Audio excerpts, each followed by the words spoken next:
My name is Amanda Regan, and I have the pleasure of serving as the Director of Customer Experiences here at Swivl. I'm really excited that you are joining us for our Adaptability Initiative and our AI webinar with Matt Miller. In the ever-evolving landscape of education, the idea of adaptability is not just a virtue, it's a necessity. And in this AI-driven world, we need to adapt and change. Teaching and learning is changing, and we need to adapt along with it. Through our Adaptability Initiative, we are forging partnerships with schools and districts all around the world to create dynamic learning communities that turn ideas into actionable strategies. Our focus is building skills for thriving in the world of AI, but we also want to embrace adaptability for anything that life throws at us in the classroom. One of the key aspects of our Adaptability Initiative is collaborating with thought partners like Matt Miller. We believe that the knowledge that he will provide is so important that we wanted to invite everyone in and make this content available to anyone who wants to read it or see it. We're truly excited that you have chosen to be a part of this journey with us, and we want you to come to all the rest of our webinars and invite your friends to join us. We are also going to be reaching out at the end of this webinar to partner with you in order to build an adaptable and resilient community. I will also be giving a demonstration of our Reflectivity software when Matt is finished. I want to show you how it can be a big ally in your teaching journey. For those of you who want to learn more about the Adaptability Initiative right now, Conceithia is going to drop the link. I just see Vince dropped the AI webinar link. We're going to have the Adaptability Initiative link in there as well. And now I want to introduce Matt Miller. I'm sure most of you know who he is, but let me give you a brief bio myself. Matt's passion is to equip teachers and thrive in this new era of education and to think differently about the craft of teaching. He spent more than a decade in the classroom, and he's been named one of the 10 top influencers in education technology and e-learning worldwide. Matt helps teachers focus on what's important to keep education relevant today.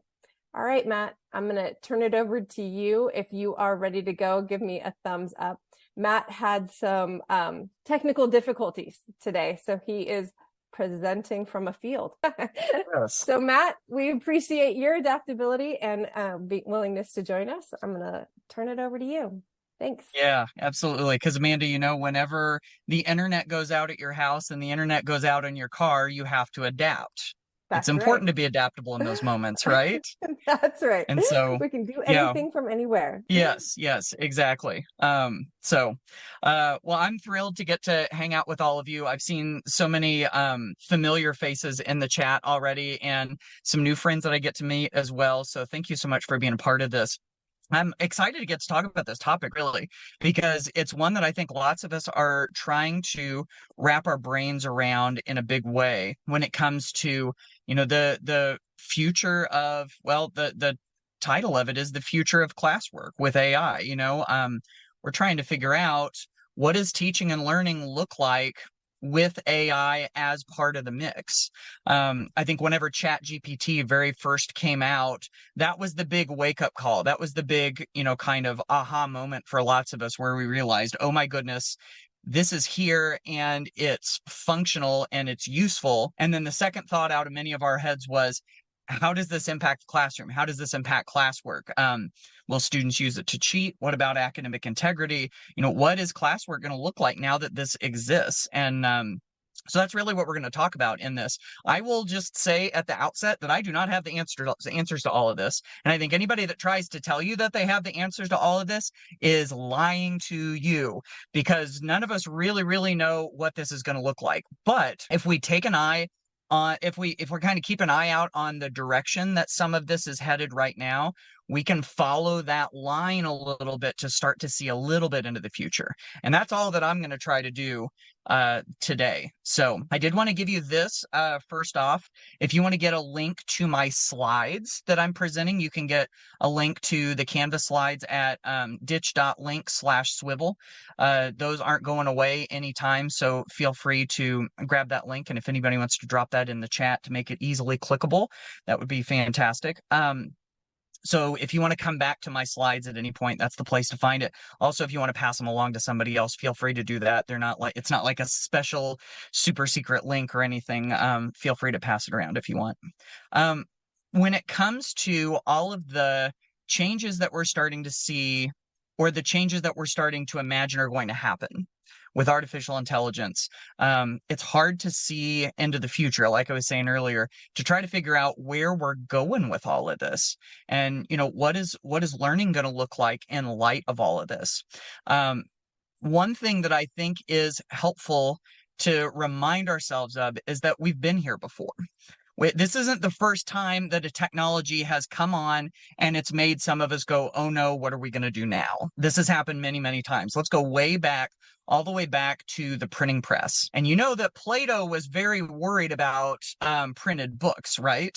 I mean, if you look at this quote out of Phaedrus, which is, this comment about printed books. He says, if men learn this, it will implant forgetfulness in their souls. They will cease to exercise memory because they rely on which is written, calling things to remembrance no longer from within themselves, but by means of external marks. He was very concerned about the effect that books would have on our intellect. Fast forward a little bit. Maybe you know somebody like this, or maybe you had a teacher like this, or maybe you were this teacher. You remember this comment?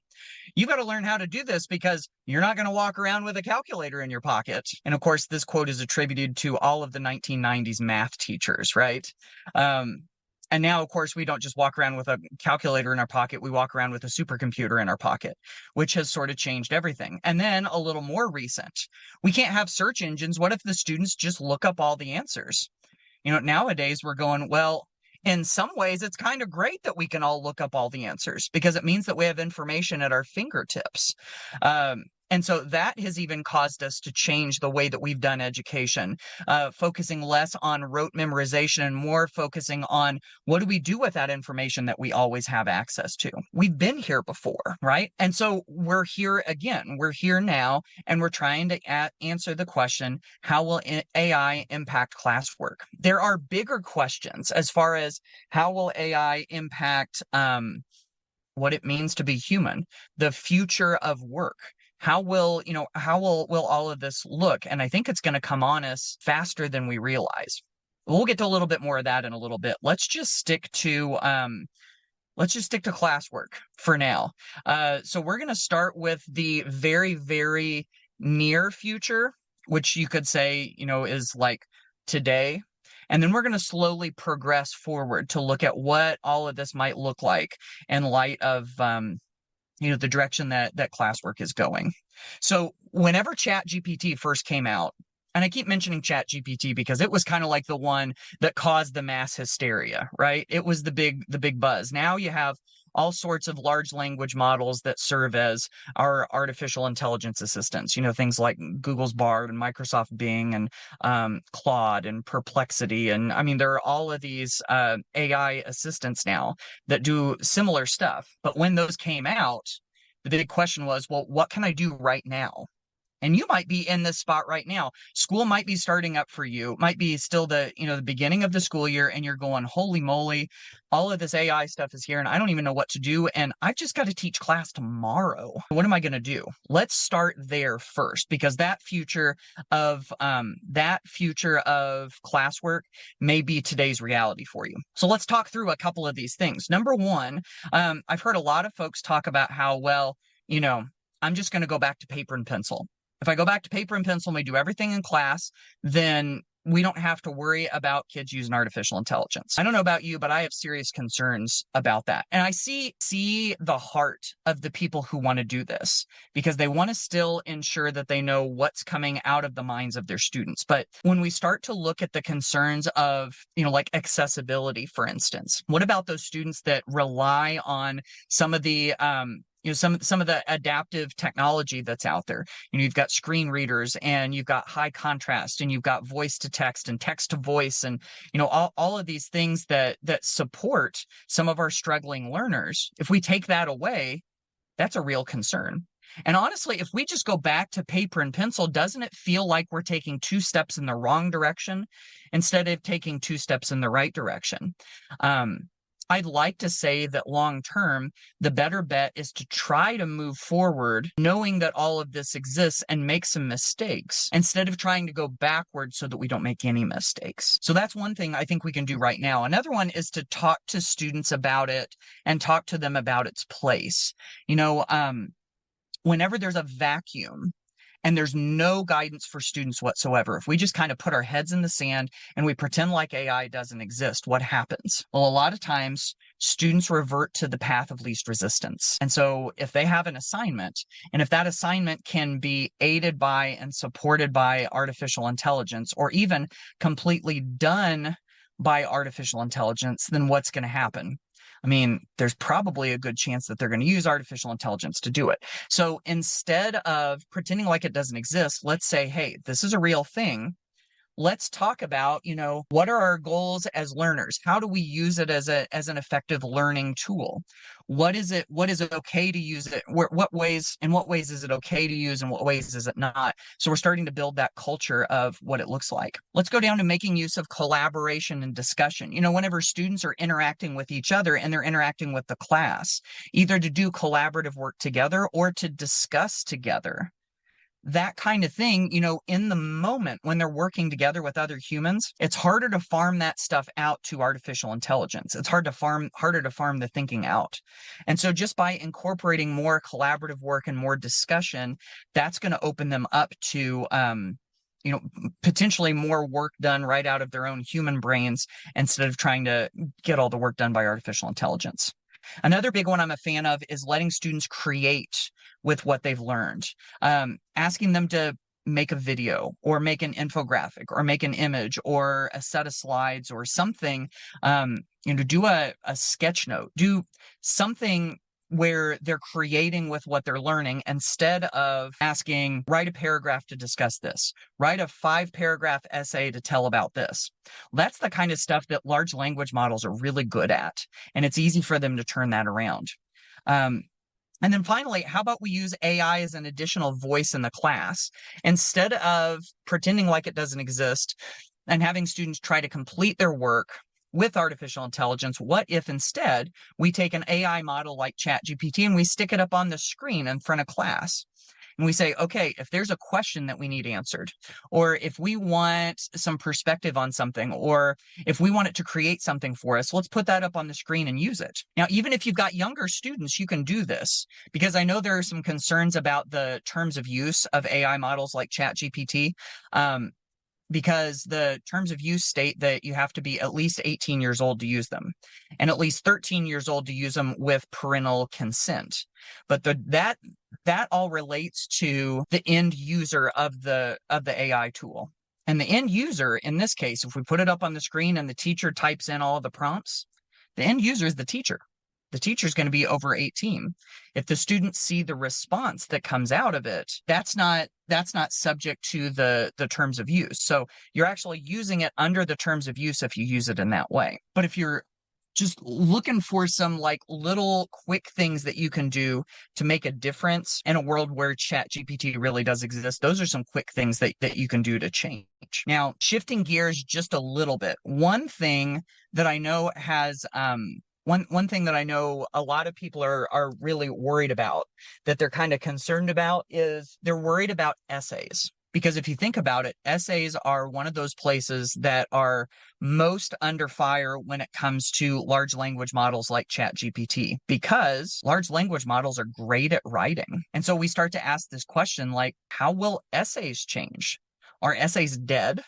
I know that not long after ChatGPT was released, there was this essay that came out in an essay about essays, but it came out in the Atlantic proclaiming that high school English was dead and the college admissions essay was dead. I don't know about you, but I think that it's a little hasty to go that far. But I think that we are ripe for some evolution of the way that humans communicate and write. And I think that we may be, as it says in the bottom bullet point of this list, we may be at the precipice of some new models of writing. I mean, we already sort of are. Think about it. Social media caused us to write less and to write more informally and to write more often. Emojis snuck into text messages and have changed the way that we communicate, even animated GIFs. Sometimes we communicate things through an animated GIF better than we do with written text. So, the thought that we can only communicate through written text is sort of an antiquated idea. And so, there's a good chance that the role of essays will change. I had this fascinating conversation with someone in the generative AI space about education. And this was one of the ideas that he communicated. He said he believed that the role of humans in writing will become less creation from scratch and more editing and customizing. Now, that's not to say that humans won't create writing from scratch any longer and that it's a obsolete skill, but I think in the spectrum, we're starting to move a little more in that direction of being the editor and less the creator from scratch. So, if that's the evolution of writing, if that's the direction that we're going, how does classwork and especially how do essays keep up with all of that? And so I think you got to ask yourself some hard questions related to essays. If you have essays in your lesson plans and in your curriculum, that's not to say that essays aren't useful and helpful anymore, but we've got to make sure that they're still fulfilling our goals. So you might ask yourself, why did I assign an essay in the first place? What did I hope to learn about the student learning by assigning that essay? What is the essay a good mechanism for? And why is it a good mechanism for assessing this type of student learning? Like, are we trying to assess students' writing skills, or are we trying to assess their understanding through an essay? Which leads us to the next point. Were there any barriers or problems with using an essay as an evaluative tool? If you want to know how well a student understands content, sometimes their writing skills stand in the way of us being able to assess that. Are the student skills are the skills that students are using reflective of their future work? I mean, you can just keep going down the list here, but there are some hard questions I think we have to ask ourselves if we're going to continue to use essays as a teaching tool. And so that's going to continue to evolve forward, I think. So related to all of that, with essays, one of the big worries is that students will just use AI tools to do their essays. And a lot of students already are. Some of you can probably testify to that in the chat right now. I bet that a lot of students are. I would argue that part of it is because, we haven't figured out what the role of AI is in teaching, but we also haven't talked to students about how to use it appropriately, We haven't really adjusted our assignment. It's still early days on all of this, so no shame on that. But then the common question came up next was, well, can't we just use AI detectors? I mean, once AI started coming onto the scene, once ChatGPT came out and became more and more widespread, there was a land grab for AI detectors because teachers wanted to be able to use them the same way that you could use plagiarism checkers. They wanted to be able to just plug something in and see if it had created it. Well, here's the problem with AI detectors. GPT-0 is one of the biggest ones. And actually, I'd be curious to see in the chat what all of your experience has been with AI detectors. But I found that they are wildly inaccurate. I've even seen some published academic research that shows the inaccuracy of it because they'll detect or they'll throw false negatives saying that created work was actually created by humans, so no big deal. Or they'll throw false positives saying that human created work was actually written by AI. And those false positives, that's the kind of stuff where if we're not careful and we use these AI detectors for punitive reasons and we use them, without the use of anything else, that's where we destroy relationships with students. Whenever we start to accuse them of having used AI inappropriately, when in reality, they were the ones that did it. So when we rely too much on AI detectors like this, that's what we start to see. If you want an example of how inaccurate they can be, check this out. This was GPT-0, an AI detector. It thinks that the US Constitution was written by artificial intelligence. Somebody copied a big section of the US Constitution and stuck it into GPT-0, and it flagged lots of it as AI written content. I love that next line on this tweet. It says, "The founding fathers were way ahead of their time. Using artificial intelligence to write the US Constitution, they were way ahead of their time." Pretty impressive, right? So if we think that AI detectors are going to be kind of like the silver bullet, like the cure-all for all of this stuff, we're in trouble. I don't have any interest in using those whatsoever personally. So this brings us to a bigger, messier question. Is using AI cheating? Or maybe a better question would be, to what extent is using AI cheating? Or to what extent is using AI appropriate and responsible? Not too long after ChatGPT came out, I developed this graphic. This is actually an expanded version of the original graphic, but it was one that had kind of a spectrum where it went from, using AI a lot to do student work down to using AI a little. Or at the bottom, it's like using, human brains to do the work a lot up to using human brains to do little. So it's kind of a spectrum of, at the top, more AI creation all the way down to the bottom of more human work. And by the way, if you want to see the full version of this graphic, you can go to ditch.link/cheating. That's a little short link that you can use to get to the full version of this graphic and a detailed explanation of each one of the items on this graphic. But when it comes to the future of classwork, I love using this graphic because it gives you some concrete examples of the mix between human intellect and AI assistance. And you get to try to figure out kind of like, to what extent do you want to let this into the classroom? So let's go through this spectrum kind of point by point and see what we think about it. So we're going to start up at the very, very top, which says more AI creation, less human work. And so at the top, it says AI does student work for them with no thought by the student. Now, I think we can all clearly say, if we're trying to figure out, to what extent is this cheating, this is definitely what we don't want. We don't want students avoiding thinking and avoiding skill development completely. And so that's really what's happening here. So I think we can all safely say that this is not what we want. So let's move on to the next one, which is down at the very bottom. And at the very bottom, this is the example that's most done by human intellect. It says student does all of the work without any AI assistance, without any internet, none of that stuff, just human brain. And that's it. Would we consider that cheating? Probably not. But I think we've got to ask ourselves, is this reflective of the kind of work that our students will actually do when they become, when they enter the workforce, when they become adults? I think the answer to that is no. So even though it might not be cheating, I don't think it's preparing students for their future. So with the top of this spectrum out and with the bottom of the spectrum out, now we leave ourselves in the messy middle. And this is where a lot of it is up to teacher preference. And when I say teacher preference, it's not what we like and what we want, but it's what we think is best for the student in our classroom, what's best for the student learning and best for the student's future in our classroom. So let's start looking at some of these in the messy middle. This one, again, is up near the top of the AI creation spectrum, but it has a little bit more human work. AI writes the content. So imagine we ask it to write an essay. AI writes the content, but the student edits the AI content based on learning from class. So imagine this one where we have identified to the students, AI is going to be writing this essay. If we're using an essay as an example, you will have AI write an essay, but I want you to edit that AI essay. See, I think one other issue is really coming into play here, and that is student transparency. The student being transparent to say how much AI has assisted them. So in this particular assignment, notice that the design of this assignment stipulates that AI is writing the draft. And so all the student is doing is looking at that AI draft and is editing it based on what they've learned in class. Is this appropriate for a student that's in high-level high school English, like advanced placement, international baccalaureate and all?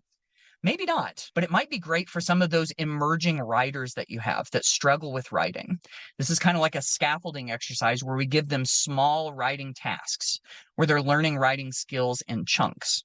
This might be great for students who are learning English as a new language. So are all of these appropriate for everybody? No, absolutely not. But there is a spectrum, and it's up to us to figure out where we fall on that spectrum. Let's go down to the bottom, where we're going to talk about something that's done a little bit. So this is down by the more student work, or sorry, more human work, but it's a little bit less. This one says student writes all content, but asks AI for feedback to improve. So the student is doing the work, but then is feeding it into an AI tool for feedback. And that AI tool could be an AI assistant like ChatGPT or Bard or Bing. It also could be, you ready for this? Grammarly. Grammarly and spell check are things that we always ask students to do before they turn in work. They're run by AI.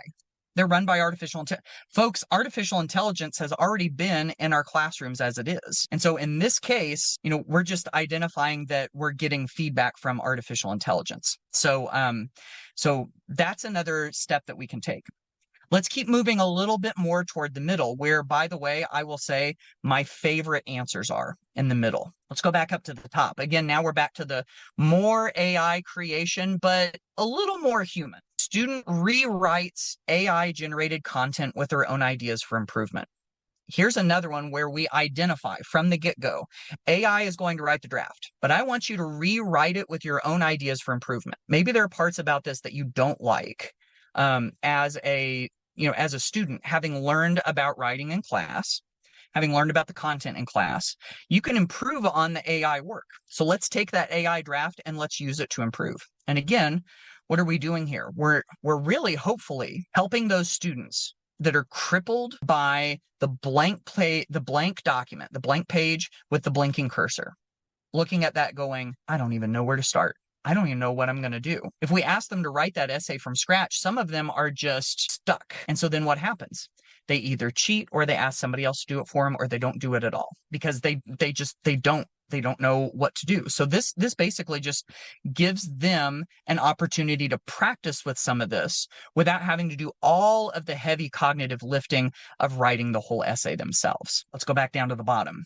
This is where this is mostly done by humans, but with a little bit more AI. Student consults the internet or AI for writing ideas, but then creates all of the rest of the content on their own.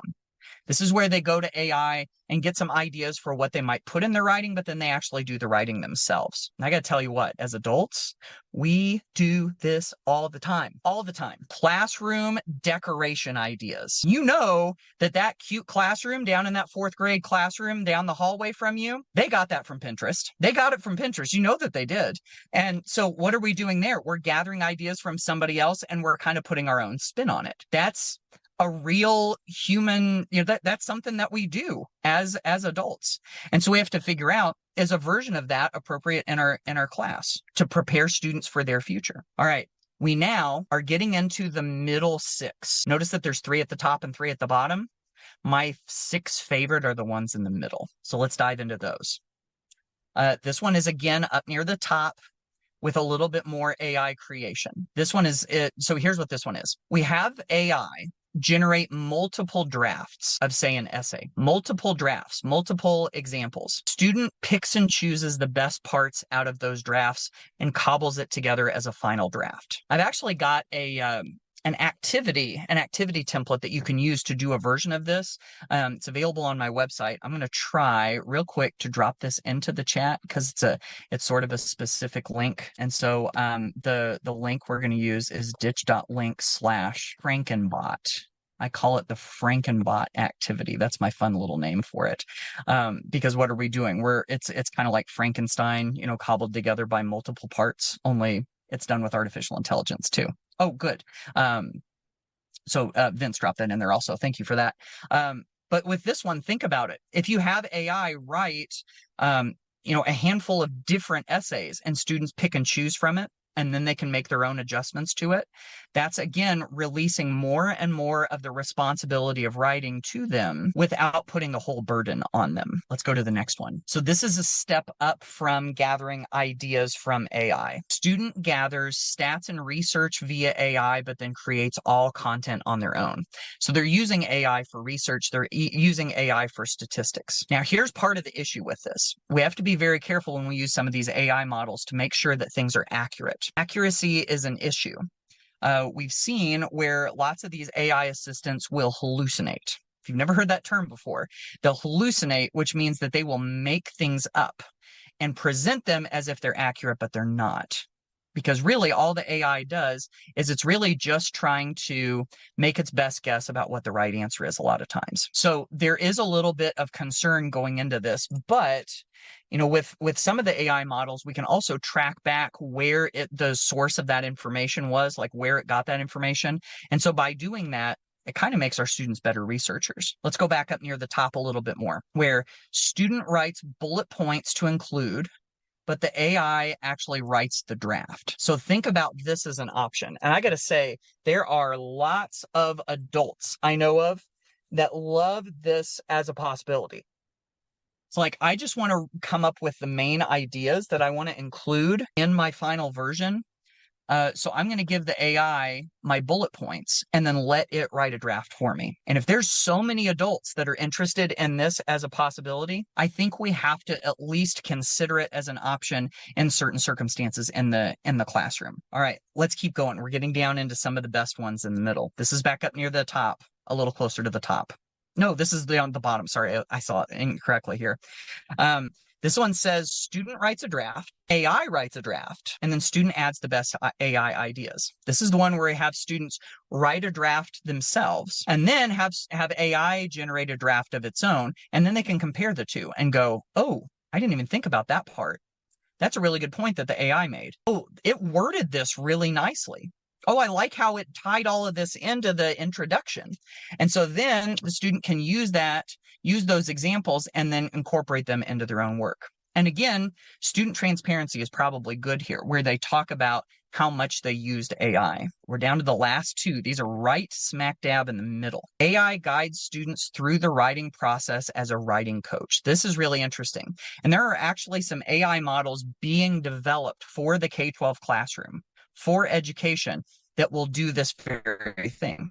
You can actually use some of the AI models like ChatGPT and prompt them to be the student's writing coach, where we don't want it to do the work for them, but it will walk them through the writing process, asking them, hey, what do you know about this topic? Okay, what are all of those things what are the most important points? Okay, with that first most important point, what else do you know about it? Do you see how it's kind of like walking them through how to do academic writing?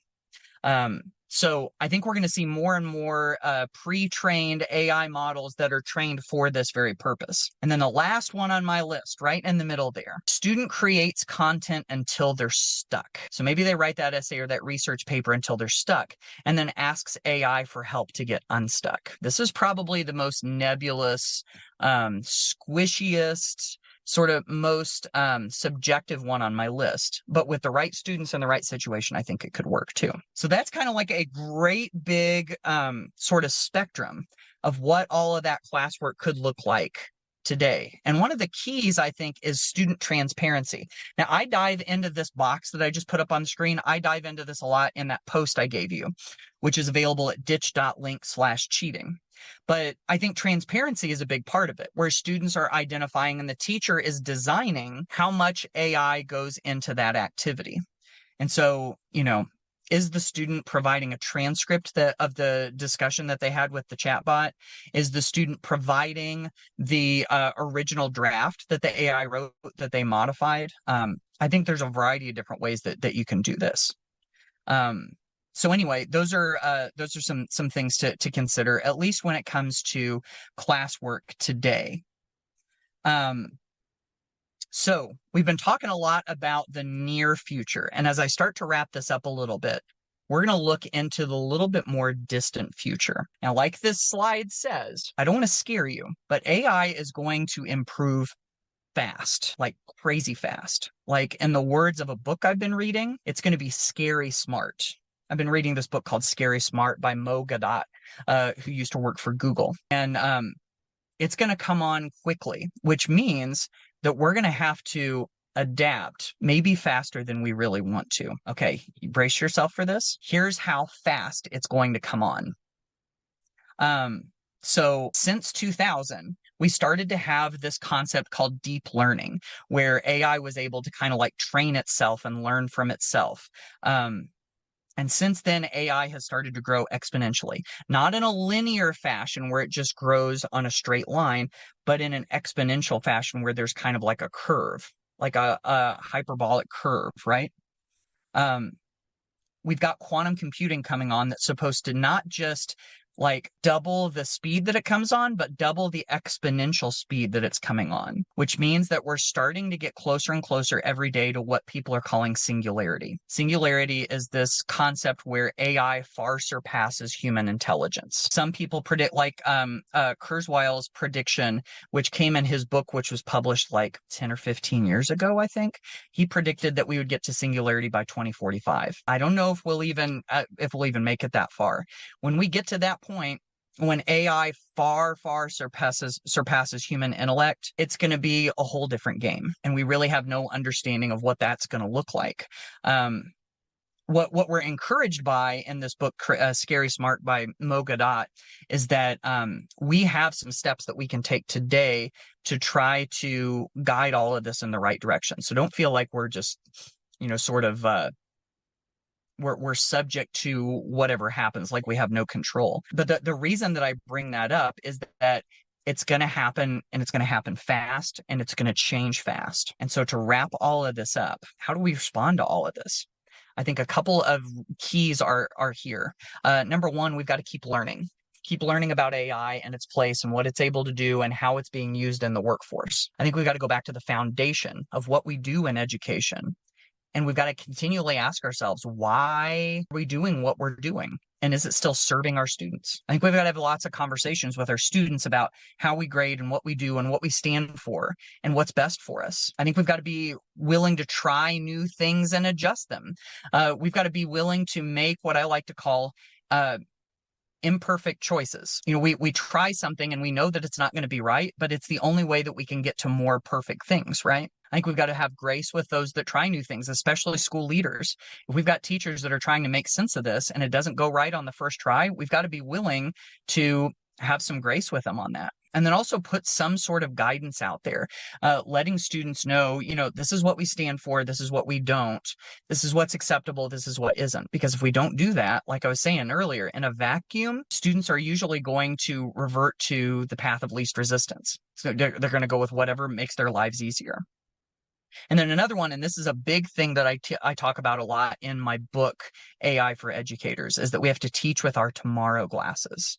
When we look at education through our today glasses, we're looking at the way that things are today. And if we prepare students for today, by definition, we're preparing them for their past. We have to do our best to try to look into the future and figure out where all of this is headed and try to prepare them for that. That's teaching with your tomorrow glasses. Now, I touch on that idea of tomorrow glasses and ways that you can use artificial intelligence and, what is cheating and plagiarism and academic integrity and everything in my book, AI for Educators. If you're interested in learning about that, it's available on Amazon in Kindle ebook and paperback.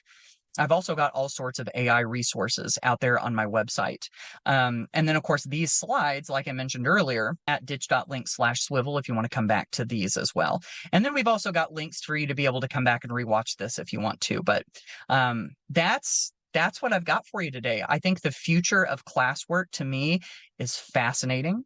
I think it's going to change fast. And I think we have to be prepared to be adaptable more than ever. See what I just did there? Made Amanda smile. I think we've got to be adaptable now more than ever. Thank you, Matt. Hey, I don't think we saw your t-shirt. You didn't show everyone your shirt. That's right. Yeah, my t-shirt says is my new teaching assistant. I really believe that. I think that it has the potential to save teachers time in a way unlike anything has for a long, long time. So I'm thrilled about the possibilities. I am too. I really appreciate everything that you said today. I love the idea of the tomorrow glasses. I'm going to start Yes. adopting that into my own lexicon. So thank you so Yes. much. Go for it. If nothing else, like that's a new thing for me. So thank you again so much for everything that you shared with us today. We were really My pleasure. excited to have you. Thank you for reminding everyone about the value and the importance of being adaptable, especially in the ever-evolving landscape of education. It's changing so quickly. And we here at Swivl, much like Matt, are committed to standing by your side and providing resources, tools, and the expertise that you're going to need to stay resilient and develop learning communities and the adaptability that you are going to need moving forward. If you're interested in learning more about Reflectivity, you can visit us at our website. Or if you're interested in partnering with us in the Adaptability Initiative, we'd love to help you develop learning communities that can foster the adaptability that you're going to need to thrive in an AI-driven world. On October 3rd, we have Dr. Tim Dassey, who will be sharing about the underappreciated impact of AI in curriculum and learning models. I'd love to see you here again. And if you want to bring a friend, we'd love to have them as well. Again, for more information, go to the website. And if you'd like to stay for a demo on Reflectivity, I'm going to be doing that now. And if not, have an enjoyable rest of your day. And we've loved having you. Thank you so much. All right.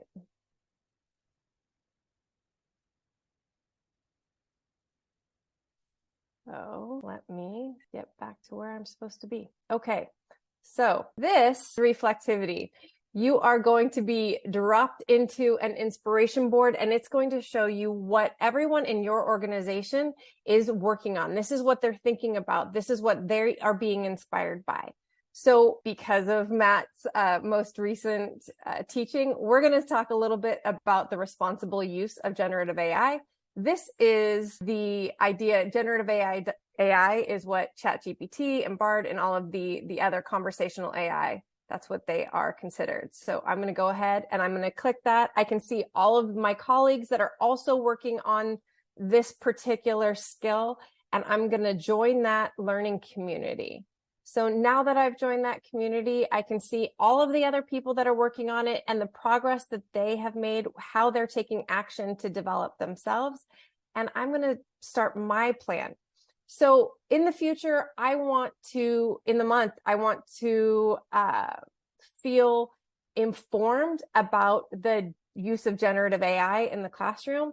And in order to build momentum, in order to continue my learning, I'm going to read an article about how that is going to serve me. I tend to start all of my projects with reading as much as I can about it. All right. And so we'll then prompt you in about a week to come back and share what it is that you learned from your article. So you're going to go ahead and you're going to complete a check-in here. And in this check-in, it says, how are you going and how around after you've read the article. And for me, typically reading helps me feel motivated. So I'm going to click that I feel motivated. And then I'm going to fill in a little bit of detail around a reflection on the article that I read. So I read the textbooks. It helped me to realize that as I'm looking how to incorporate generative AI into my classroom, a couple of the great questions to start with: what work best prepares students for their future? Not today, as Matt was saying, but put on your tomorrow glasses. All right. And so now I'm going to continue around what's next. And for me, I want to join a learning community, especially a community of educators who are talking about how to use generative AI in the classroom. So I'm going to go ahead and I'm going to click that, and then I'm going to join that community. When I come back, it shows that I have joined this learning community. I'm excited, and it will again remind me to come back and share with that. I can invite others that are in my school or in my district to join this same conversation. And I can share that article that I've read and my reflection, and then other people can go ahead and start a discussion with me, or I can start a discussion with them about my feedback or if they have other suggestions for the work that I want to do. I'm really excited about that.